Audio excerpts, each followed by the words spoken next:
കഴിഞ്ഞ മണിക്കൂറിൽ നമ്മൾ പ്രധാനപ്പെട്ട ഒരു വാർത്തയെക്കുറിച്ച് സംസാരിച്ചിട്ടുണ്ടായിരുന്നു അല്ലേ? ഈ സംസ്ഥാന സർക്കാരിന്റെ കുപ്പിവെള്ളമായ ഹില്ലി അക്വ, അപ്പൊ അതുമായി ബന്ധപ്പെട്ടുള്ള വിതരണം, അതിന്റെ പ്രതിസന്ധി, റേഷൻ കടകളിൽ കിട്ടാനില്ല തുടങ്ങിയ കാര്യങ്ങളെക്കുറിച്ചൊക്കെ സംസാരിച്ചിരുന്നു.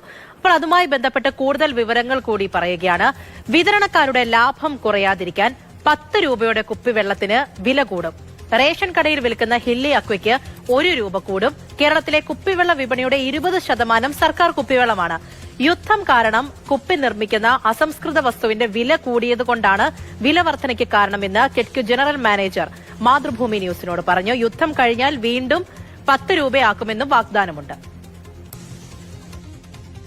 ഹില്ലി അക്വ മാർക്കറ്റിൽ 15 രൂപയ്ക്കാണ് കിട്ടുന്നത്. അത് MRP 15 ആണെങ്കിലും നമ്മൾ റേഷൻ കടയിലും പിന്നെ ജയിലിന്റെ ഔട്ട്ലെറ്റ്, മെഡിക്കൽ കോളേജിൽ, ഇങ്ങനെയുള്ള പ്രധാന സ്ഥലങ്ങളിലെല്ലാം, സപ്ലൈകോ തുടങ്ങിയ സ്ഥലങ്ങളിലെല്ലാം നമുക്ക് 10 രൂപയ്ക്കാണ് അവർ വിതരണം ചെയ്യുന്നത്.